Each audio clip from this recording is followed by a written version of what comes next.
Day. Chinese President Xi Jinping and other party and state leaders attended the meeting. Zhao Leji, chairman of the NPC Standing Committee, presided over the meeting. During the session, lawmakers approved the government work report and the outline of the 15th five-year plan for national economic and social development. The session urged efforts to take economic development as the central task, pursue high-quality development, deepen reform and innovation, meet the people's growing needs for a better life, and strengthen full and rigorous party self-governance. Deputies voted to adopt three important laws. The Ecological and Environmental Code, which takes effect on August 15th, 2026. The Ethnic Unity and Progress Promotion Law, which takes effect on July 1st, 2026. And the National Development Planning Law, which takes effect upon the promulgation. Lawmakers also voted to pass a resolution on the implementation of the 2025 Plan for National Economic and Social Development and on the 2026 Plan and approved the 2026 Plan. They voted to pass a resolution on the execution of the central and local budgets for 2025 and approved the central budget for 2026. Lawmakers voted to adopt resolutions related to the work reports of the NPC Standing Committee, the Supreme People's Court, and the Supreme People's Procuratorate.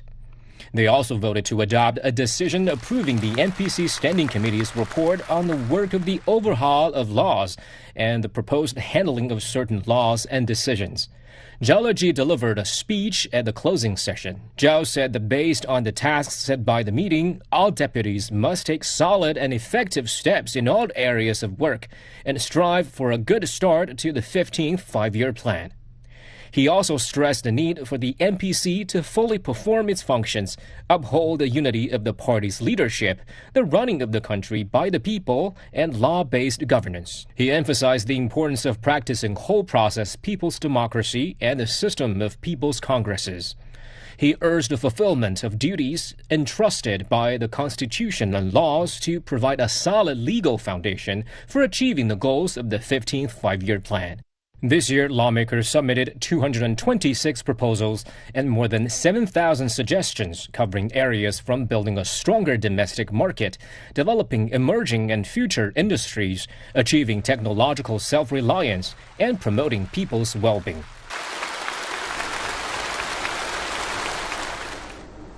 In Wenzhou, in East China's Zhejiang province, a quiet but powerful tradition is keeping seniors connected to the world. Every week, community speakers gather to translate and explain national and international news in the local dialect, ensuring older residents can follow major developments. This highlights how access to information is crucial for all citizens to participate meaningfully in grassroots democracy. It helps seniors remain informed and engaged in the national conversation. CGTN reporters Enoch Sikolia and Chen Yuan bring us this report. We are in Wenzhou City, and here, something spectacular and inspirational has been happening for decades now. Yes, Enoch. A special session in this city is designed not for the young particularly, but for the elderly. And that is because many senior citizens speak the local dialect, a variation so distinct that some Mandarin speakers find it hard to understand it. Exactly, and that's why every Sunday, elderly residents will come here to listen to community speakers discuss regional, national, and even global news in their own dialect. And today, we are going to attend some of these sessions.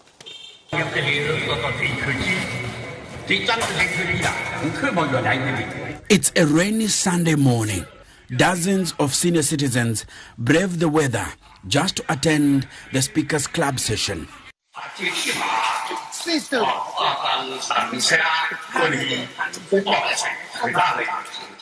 Chen Tongming is the community speaker here. I asked him why these sessions are important to these elders. I tell stories with structure and context, causes, consequences, current situations. I break it down so it's accessible. Simple but substantial, you know, easy to follow. But what range of topics do they cover? Current affairs, local developments. I get Yueching Daily, Wenzhou Daily. I have all the papers at home. I talk about real situations. The hot topic right now is Taiwan, whether it can finally be resolved after all these years. That's what everyone wants to hear about.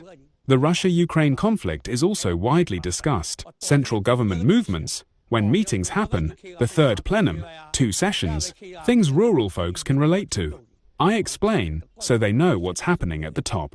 Before the 2 sessions, I preview what's coming, especially policies affecting rural areas and seniors. They find it engaging.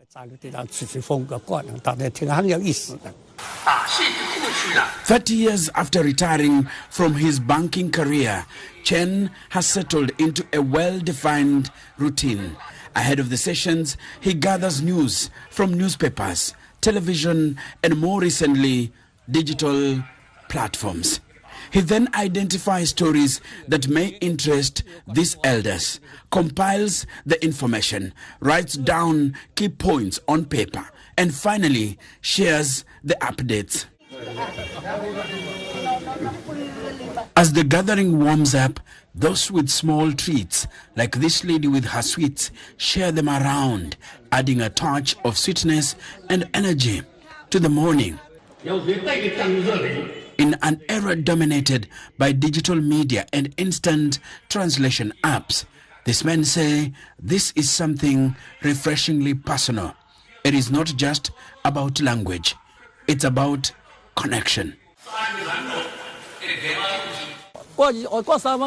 Chen delivers the news very well. I've been listening for 8 or 9 years. Everyone gets involved, and it feels good. It lifts our spirits. People come to welcome him when he arrives and when he leaves. Hundreds gather to listen. We're truly happy about it. Listening to scientific developments has popularized scientific knowledge. The country developing. We old folks are very happy to hear about it. My children have all established their own families. We old folks just enjoy ourselves. Life used to be very hard, but now it's so fortunate. Back then, we truly suffered and didn't even have enough to eat. Now, we can build 5-story houses. We thank the party. Our families have prospered too. Everyone has. My child even bought a villa in Hangzhou. If the country hadn't developed, we'd still be struggling. But with the nation's progress, our families thrive too. Well, the senior citizens say this is more about inclusion and ensuring that they remain part of the national conversation. Enoxicoli, CGTN, Wenzhou City, China.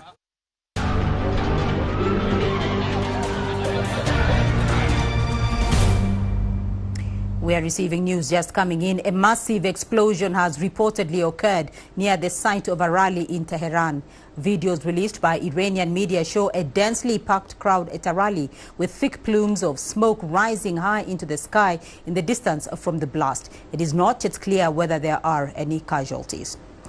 Iran's new supreme leader, Mojtaba Khamenei, has issued his first public message since taking office, outlining the country's strategic direction amid its ongoing conflict with the U.S. and Israel. In a statement read on state television, Khamenei offered condolences to Iranians killed during the attacks, including his father, the former supreme leader Ali Khamenei.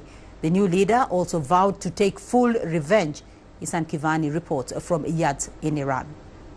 While people across the country and around the world were expecting him to appear publicly or release a video message, he instead issued a strategic statement on Thursday. In addition to an ongoing blockade of the Strait of Hormuz, Khamenei also pledged to continue attacks on U.S. bases in the region and open new fronts in the conflict. The message was read out on state TV and was structured in 7 parts. He began by offering condolences for the martyrdom of his father, Ayatollah Ali Khamenei. He addressed the nation directly, acknowledging that during the days without a leader, it was the insight and presence of the people that safeguarded the country's authority. He also called on the armed forces to stay strong, saying new fronts will open wherever the enemy is vulnerable. The supreme leader expressed sympathy with the families of Iranians killed in recent wars, saying, "I share your pain, having lost my own father, wife, and sister. We will not rest until we take full revenge for every drop of blood spilled." The new 56-year-old leader indicated that he intends to follow the same path as his late father and possibly even escalate the conflict. Shortly after the statement, the naval forces of the Islamic Revolution Guard Corps announced they would strike the enemy with full force at the Strait of Hormuz, a critical point for global energy, especially after Iran's pledge that not a single liter of oil would pass through. Ehsan Keivani, CGTN, Yazd. Iran's new supreme leader Mojtaba Khamenei says Tehran will keep the Strait of Hormuz shut as leverage against the U.S. and Israel. Iran's Islamic Revolutionary Guard Corps Navy said Thursday that it struck a U.S.-owned oil tanker sailing under the Marshall Islands flag. The vessel, identified as the Safe Sea Vishnu, was reportedly hit after ignoring repeated warnings from the IRGC Navy. Ships belonging to Thailand and Japan have also been attacked. The Israeli military says strikes on Iran are intensifying daily, claiming to have destroyed hundreds of drones, launchers and dozens of launch sites. Iran says it has launched a fresh wave of missile and drone attacks targeting Tel Aviv, Jerusalem and U.S. military bases in the region. The United Nations says more than 4.1 million people have been displaced across Iran, Lebanon and Afghanistan since the latest escalation began. The UN estimates that more than 117,000 people have fled across borders to seek world today. I'll be back shortly with more news from the continent in Africa Live. Thanks for watching.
Death toll from floods and landslides in southern Ethiopia climbs above 100.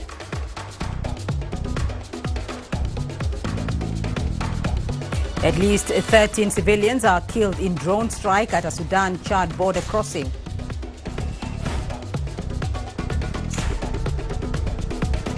And calls for change in the Republic of the Congo. But President Denis Sassou Nguesso is widely expected to extend his rule.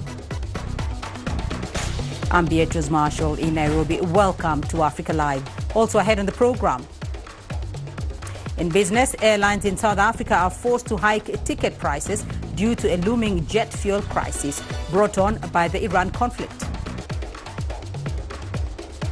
And coming up in your sports news, we'll look ahead to this weekend's action from the CAF Champions League as Pyramids of Egypt continue their defense.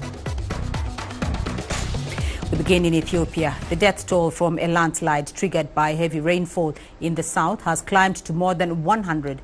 However, authorities are warning that the number could rise as search teams continue digging through debris for the many still missing. The disaster destroyed homes and displaced hundreds of families in Gamo zone and prompted authorities to urge residents living in danger-prone areas to evacuate immediately as heavy rains continue. Becca Atoma has more from Addis Ababa. Search and rescue efforts are continuing in parts of Gamo zone in the South Ethiopia region after a landslide buried homes and communities following days of intense rainfall. The official death toll as of Friday morning stood at 70, though some reports by local media suggest the number could be as high as 120. Local residents are still digging through muds and debris in search of missing people. Local officials say around 190 houses were destroyed, while 575 households, about 3,500 people, have fled their homes, with officials calling for humanitarian assistance to help displaced families and support ongoing search efforts. Officials have also issued urgent warnings for residents in high-risk areas to evacuate as heavy rains are expected to continue in the mountainous parts of Gamo zone in the coming days. The disaster comes nearly a year after a devastating landslide in the neighboring Gofa zone killed 250 people, making it one of the deadliest natural disasters in Ethiopia's recent history. Becca Atoma, CGTN, Addis Ababa. At least 13 civilians have been killed in airstrikes at the Andre border crossing between Sudan and Chad. A voluntary civilian group, the Coordination Council of El Geneina Emergency Rooms, said a drone fired 4 missiles at a fuel market on Thursday, killing traders who were preparing to start their day. The strike burned vehicles and damaged large quantities of fuel supplies. Of food supplies. Many of the victims were small-scale traders who transport fuel and goods from the Chadian city of Andre using animal drone carts. The strike comes as the Sudan conflict involving the country's army and a paramilitary group known as the Rapid Support Forces approaches its 4th year. The RSF accused the army of carrying out the attack, saying it targeted a key route used for trade and humanitarian aid into the Darfur region. Fighting between the two sides, which began in April of 2023, has killed tens of thousands and displaced millions across the country. The United Nations Office of the High Commissioner for Human Rights has condemned what it calls the appalling impact of drone strikes on civilians in the conflict in Sudan. Speaking from Nairobi, a spokesperson said reports indicate that more than 200 civilians have been killed in the past 2 weeks in the Kordofan region and in White Nile State as the conflict continues to escalate. The UN is urging all parties to respect the laws of war and stop attacks on civilians and civilian infrastructure. It is troubling that despite multiple reminders, warnings and appeals, the parties to the conflict continue to use drones and explosive weapons with wide area effects in populated areas. We'll renew High Commissioner Volker Turk's call on the parties to abide by the laws of war and to refrain from attacking civilians and civilian objects. It will soon be 3 full years since the senseless conflict in Sudan began, devastating millions of lives and livelihoods. It is high time it came to an end. The Sudanese people have suffered too much. Ghana is preparing to table a resolution at the UN General Assembly that would formally recognize the transatlantic slave trade as the gravest crime in human history. A proposal backed by several African and Caribbean states is part of a broader push for international acknowledgement and eventual reparations for centuries of slavery. However, as CGTN's Joy Kiruki Juma tells us, the initiative is expected to face resistance from some Western nations. Ghana is leading a new diplomatic push at the United Nations to have the transatlantic slave trade recognized as what it calls the gravest crime in human history. The West African nation says it plans to table a resolution at the United Nations General Assembly seeking global acknowledgement of the scale, duration, and lasting consequences of the trade that spanned more than 4 centuries. Historians estimate that between the 15th and 19th centuries, as many as 12 to 15 million Africans were forcibly taken across the Atlantic to the Americas and the Caribbean, where they were forced to work in plantations and mines. Roughly 10 million survived the brutal journey known as the Middle Passage. Most were taken from West Africa. Ghana's government says recognizing the crime at the UN would be a first step toward addressing its enduring impact. The proposal has already gained backing from more than 40 members of the African Union, which declared 2025 the year of reparations. President John Dramani Mahama says the effort is about establishing historical truth. He argues that acknowledging the full scale of the slave trade is essential to healing centuries-old wounds. Countries within the Caribbean community are also expected to support the resolution, as they have long advocated for reparations and formal apologies from former colonial powers. But the proposal may face resistance. Some European leaders and political groups in the United States argue that present-day governments should not be held responsible for actions that took place centuries ago. Still, analysts say the initiative reflects a growing global debate about how the legacy of slavery continues to shape societies today. Advocates argue that recognition at the United Nations would mark a significant step toward accountability and dialogue over one of the darkest chapters in human history. Joy Kiruki-Juma, CGTN. Voters in the Republic of the Congo head to the polls on Sunday to choose their next president. Incumbent President Denis Sassou Nguesso, who has held power for over 40 years, is seeking another 5-year term. While his supporters say he brings stability, many young people disillusioned by the vote say they may stay home on election day. Here's CGTN's Daniel Arapmoy.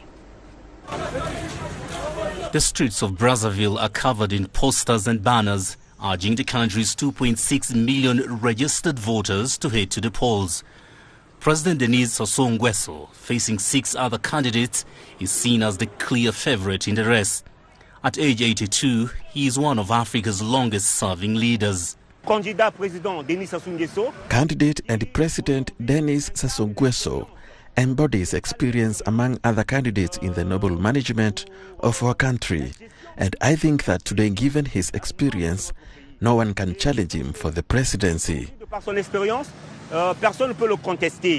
not everyone shares the same enthusiasm. For many young Congolese, life is a struggle.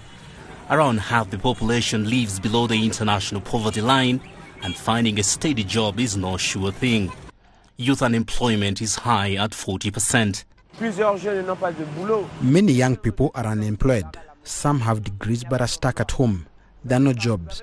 President Denis Sassou Nguesso made promises, but to date nothing has been done, not even a factory in this country. Young people with degrees drive motorcycle taxis. Among the 5 challengers for the top seat, 3 are contesting the election for the first time. They include independent candidate Vivier Romain Manangu and Melanie Destine Gavet Elengo of the Republican movement.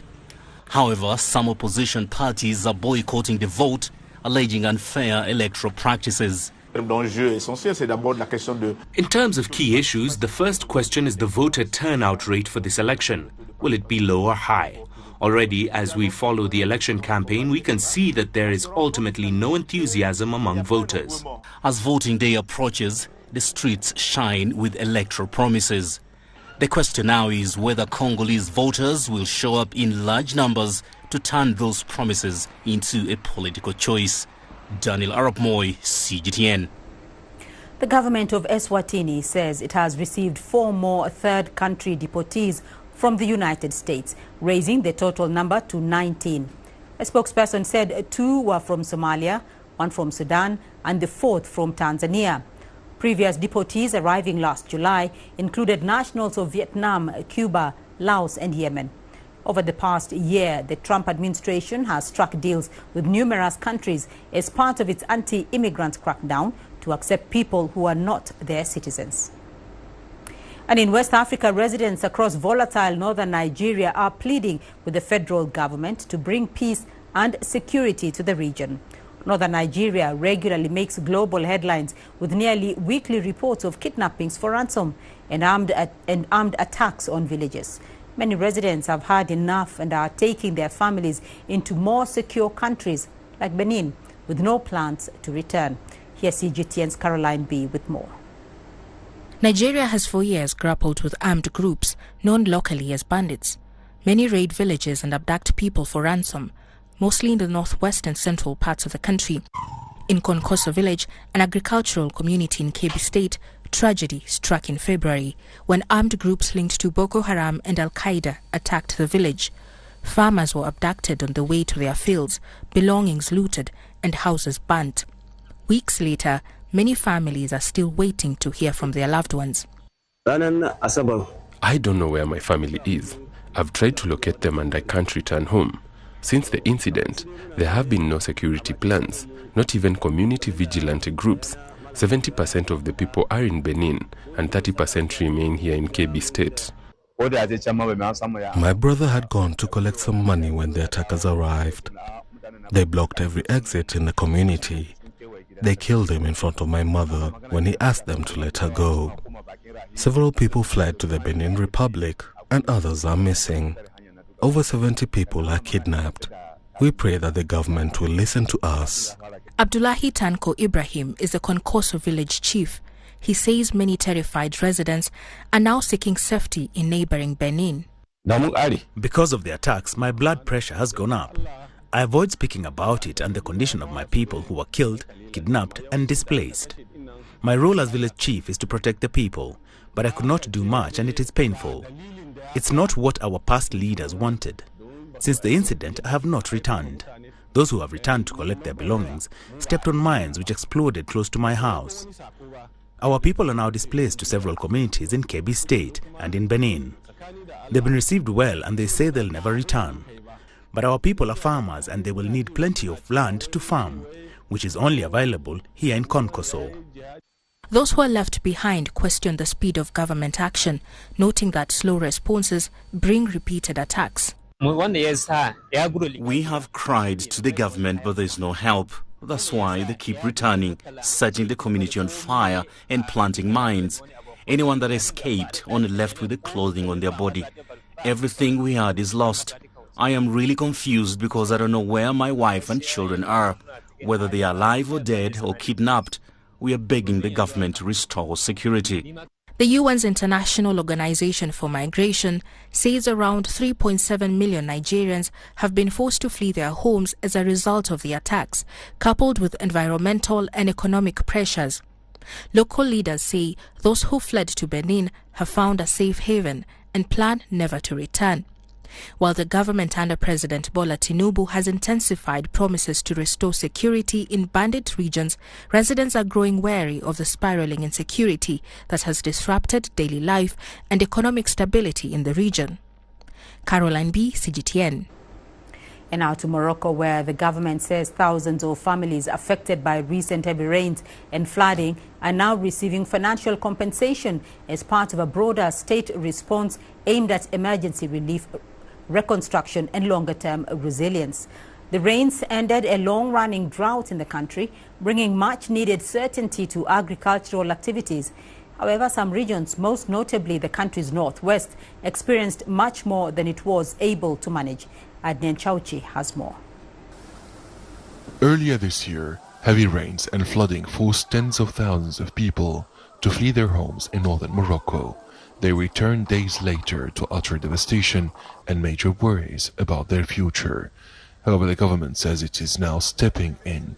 Officials say a $300 million relief program is being put in place.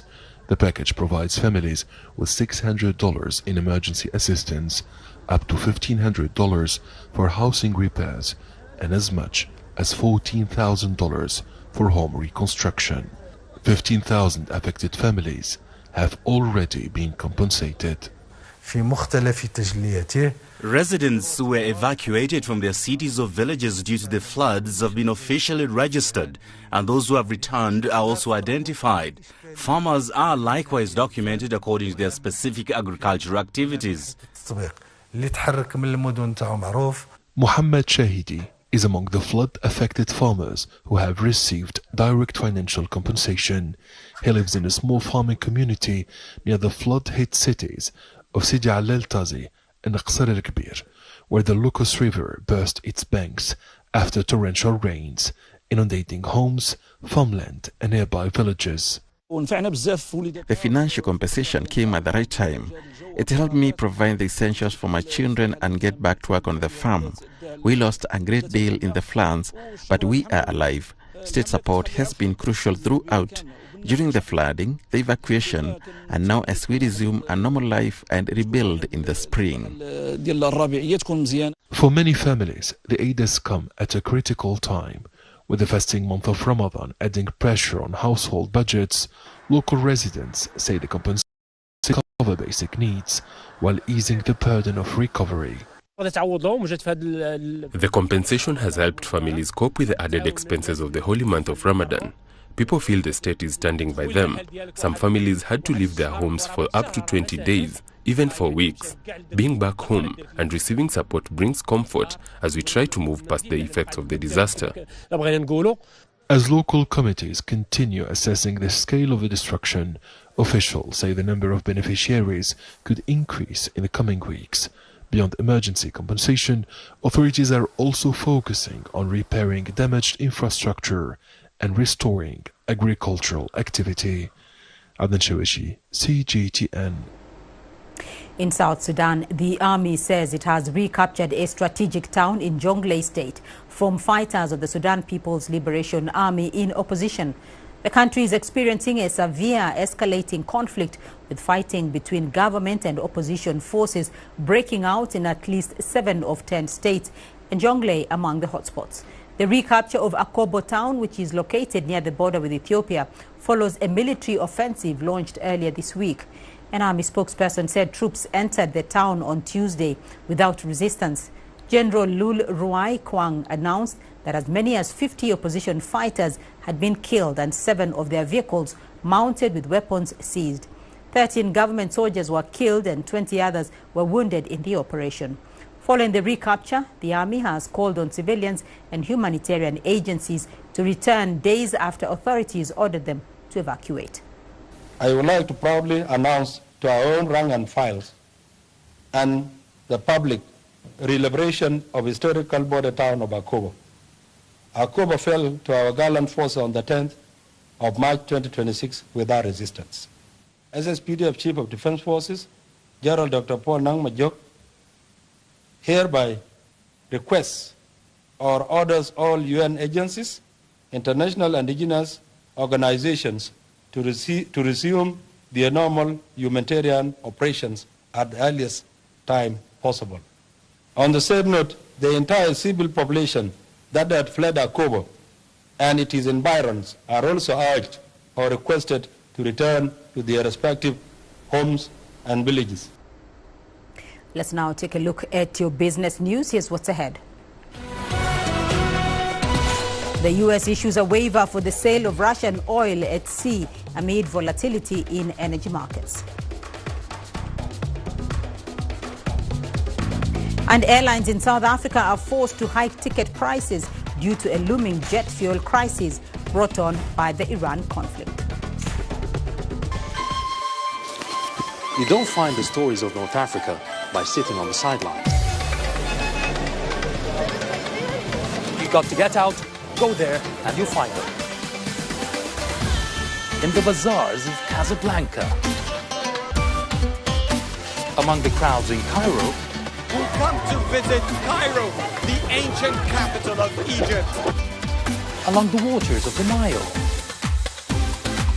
Along the sands of the Sahara. No one else will take you where we can in North Africa. No one else will show you what it's all about. CGTN, see the difference.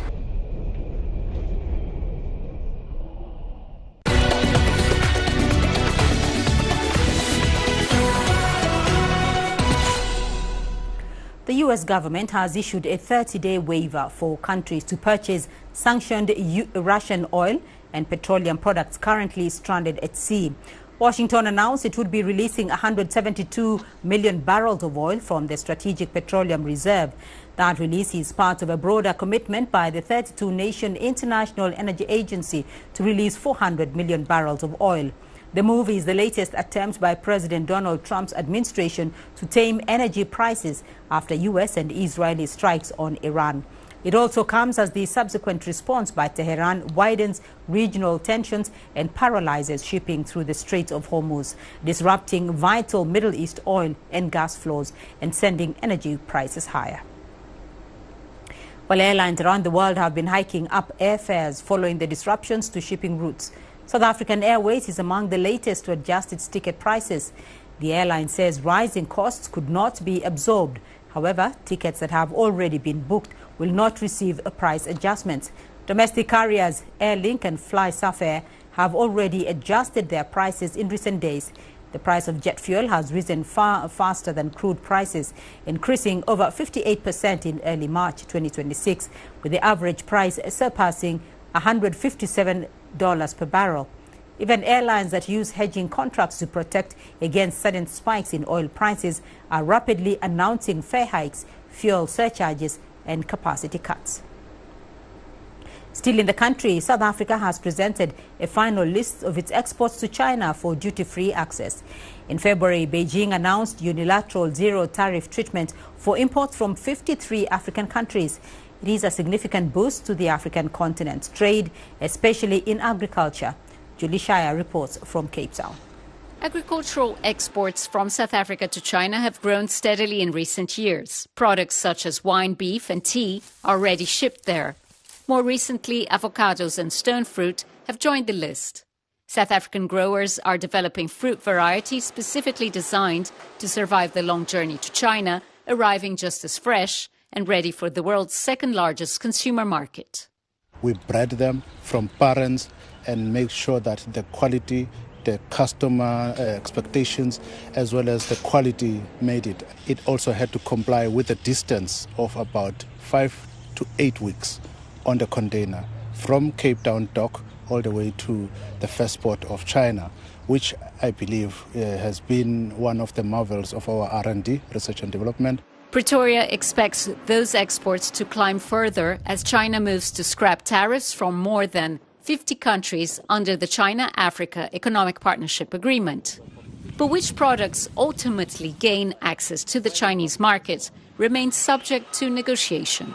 We've given them an initial list of 100 products, and those include manufactured products. But we've now said, now that we have this agreement, we can do a more comprehensive early harvest program that would enable manufactured goods to go into the Chinese market, and therefore you're able to add value to the quality of trade that we have with China. Rooibos tea exporters, already benefiting from an 80% tariff drop, have welcomed Beijing's latest move. But they say several barriers remain. There's a lot of regulatory hurdles that you still have to overcome as an exporter. There's certain, for every single rooibos product that you want to export, you have to apply for additional code if it contains any other ingredients apart from rooibos. And that can sometimes take between 2 to 6 months just to get that code registered. Beijing's zero-tariff policy expands the scope of China's trade engagement across Africa. It could strengthen industries and help drive economic growth across the continent. But success will ultimately depend on trade deals that deliver benefits on both sides. Julie Shara, CGTN, Cape Town. Senegalese Prime Minister Ousmane Sonko has pledged that sweeping reforms are underway. The PM on Thursday declared a BP gas contract unfair, revoked 71 mining licenses and froze the accounts of a major Indorama subsidiary until it pays the state roughly $438 million. The move marks the most concrete step yet from a government that came to power in 2024, promising to audit and potentially renegotiate the West African nation's resource deals and rebuild the country's finances. Meanwhile, the International Monetary Fund estimates Senegal's debts at 132% of GDP at the end of 2024. Shanghai's real estate market is showing signs of revival with sales agencies reporting a surge in foot traffic over the past few weeks. The momentum is being driven by the city's recently implemented policy package. Our Lei Shuran has more. Taking effect at the end of February, the new measures aim to ease home buying restrictions in Shanghai and boost buyers' confidence. Under the new rules, non-local buyers without household registration permits in the city are now eligible to buy residential properties within the city's outer ring road, as long as they have made 1 year of social insurance payments here. And those who have paid social insurance for 3 years can now buy an additional apartment. Some residential project sales centers in the city are bustling with groups of prospective buyers. The extra supports from the government make me more confident. To people like me, who are allowed to buy home in Shanghai now, it really helps. Previously, only those who have paid social insurance for 3 years were allowed to do that, but it's 1 year now under the new rules. We receive many clients from other provinces as they want to buy houses for their children. Most of them are from Zhejiang and Jiangsu. We didn't see so many non-local clients before. The new measures also lower the threshold for applying for Housing Provident Fund loans. And the maximum Housing Provident Fund loan for first-time buyers has been raised to 3.2 million yuan from the previous 1.6 million yuan. Officials have also established a fix for the city's property tax exemption conditions, which has directly translated into a stronger market performance as well. We made 2 deals yesterday in our region. It's quite efficient. Our clients didn't hesitate a lot about prices. They just come and talk with house owners and make a deal. In the first week of March, new home registrations in Shanghai exceeded 2,300 units, up by 10% year-on-year. The new rules taking effect before the traditional peak season brings a great sentiment in the housing market. We expect a great sales performance in the next several months, and we are likely to see more pre-owned houses listed in the market this year, which will meet the purchasing demand boosted by the new policy package. Official data shows that around 40% of Shanghai's population are non-locals. Therefore, stimulating their home buying demand is crucial for absorbing existing housing inventories, stabilizing pre-owned housing prices, and promoting market circulation. Lei Shuran, SMG International for CGTN, Shanghai. Let's now take a look at your sports news. Here's what's ahead. We'll be looking ahead to this weekend's action as the CAF Champions League reaches the quarter-final stage.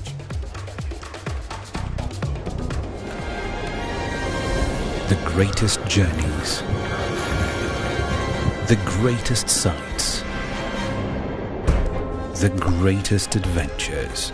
Here in Kanata, this weir allows the locals to walk on water. We're far more than just TV news. We're your passport to the wonders of Africa.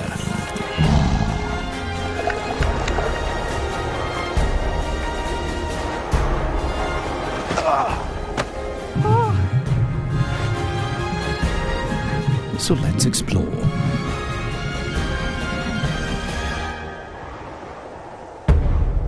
CGTN. See the difference.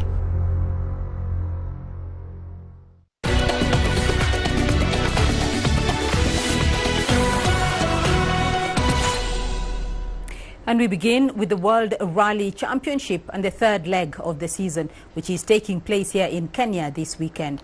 Overnight, leader Oliver Solberg saw his lead cut on Friday morning, but the Toyota driver still holds a 29-second advantage over the field. The day began with the first Super Special Stage 3 Camp Moran being cancelled due to an unpassable road. Solberg's teammate Elfyn Evans is second, with the two-time Safari Rally champion Sebastian Ogier in third. It's been okay. We managed to reduce a bit the gap with the front, so that's the most important. Unfortunately, a small puncture in the last stage cost a bit of time, but